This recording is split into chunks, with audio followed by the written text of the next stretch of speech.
Crônicas do Amanhecer. Por Feijão Centro Espírita Allan Kardec de Balneário Gaivota, 15 de abril de 2019. O jovem que vendeu o rim para comprar um iPhone hoje vive preso a uma cama e dependente de uma máquina de hemodiálise. O jovem chinês Xiaolang sofre até hoje e sofrerá pelo resto da vida as consequências de uma decisão que tomou há 8 anos.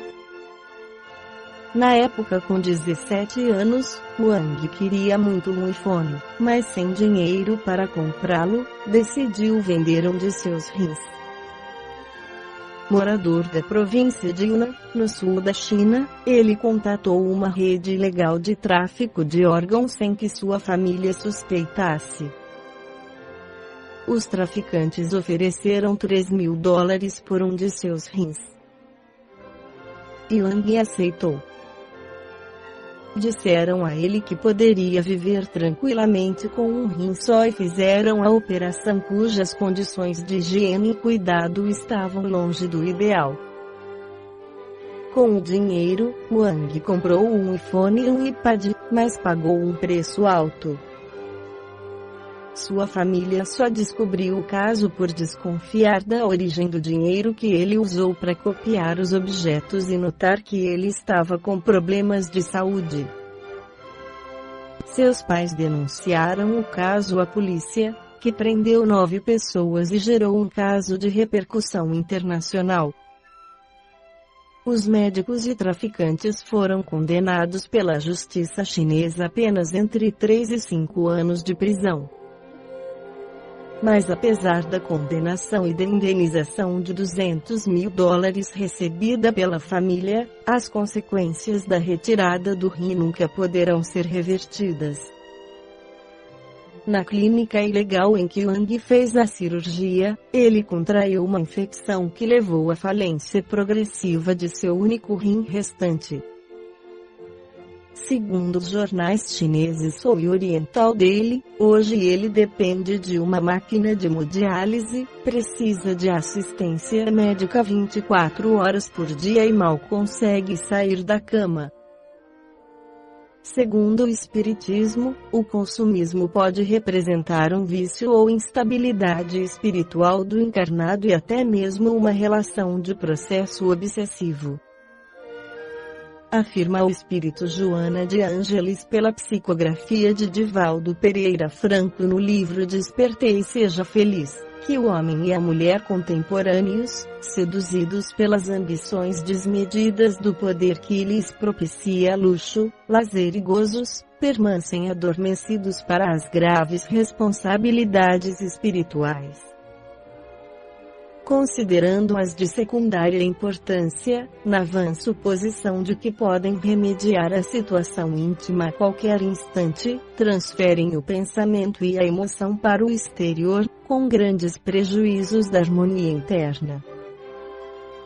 As suas preocupações e anelos giram em torno dos valores materiais, e supondo-se, equivocadamente, pessoas especiais, incólumes ao sofrimento, às aflições e aos acontecimentos desagradáveis que são inevitáveis, anestesiam-se, olvidados dos fenômenos biológicos, inconstantes modificações, e das ocorrências morais inesperadas, quando não a detestada presença da própria morte ou da sua passagem pelo seu lar.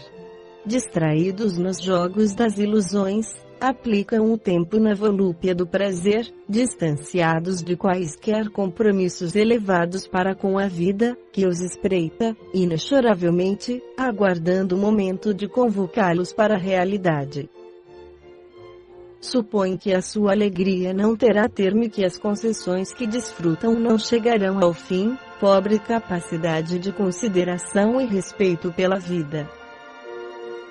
Quando, porém, são chamados aos embates da evolução em razão das ocorrências menos felizes do dia a dia, desestruturados e desequipados, emergem na amargura ou na revolta, no medo ou nas fugas espetaculares, procurando evitar os desafios, ou os enfrentam com hostilidade, acrimonia, violência, insensatez. O resultado, bem se depreende, é negativo, quando não é infeliz. Muita falta faz o conhecimento e a vivência da doutrina de Jesus à criatura moderna.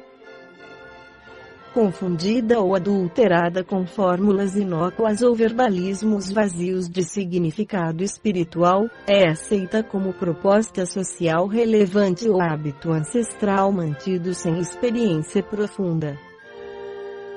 A lapidar lição do amor, largamente repetida e pouco experimentada, bastaria para alterar a paisagem moral dos seres, facultando-lhes felicidade. Em razão disso, há muita alegria ruidosa, volumosas explosões festivas, campeonatos de gozos e pouca harmonia nos seres humanos. Multiplicam-se as glórias da inteligência, mas também os conflitos do sentimento. Seres vazios deambulam em todas as direções, e viandantes que perderam o sentido existencial embriagam-se nas utopias para fugirem de si mesmos e dos outros. O Espiritismo chega, neste momento grave, como resposta do céu generoso à terra aflita, oferecendo diretrizes, equipamentos e luzes que proporcionam paz. E necessário que haja um despertamento para os valores do Espírito Eterno, a fim de que se consiga a identificação consigo mesmo e com o bem. Na conclusão do Livro dos Espíritos, Allan Kardec esclarece que o Espiritismo é o mais terrível antagonista do materialismo. Não é, pois, de admirar que tenha por adversários os materialistas. Mas, como o materialismo é uma doutrina cujos adeptos mal ousam confessar que o são, prova de que não se consideram muito fortes e têm a dominá-los a consciência, eles se acobertam com o manto da razão e da ciência.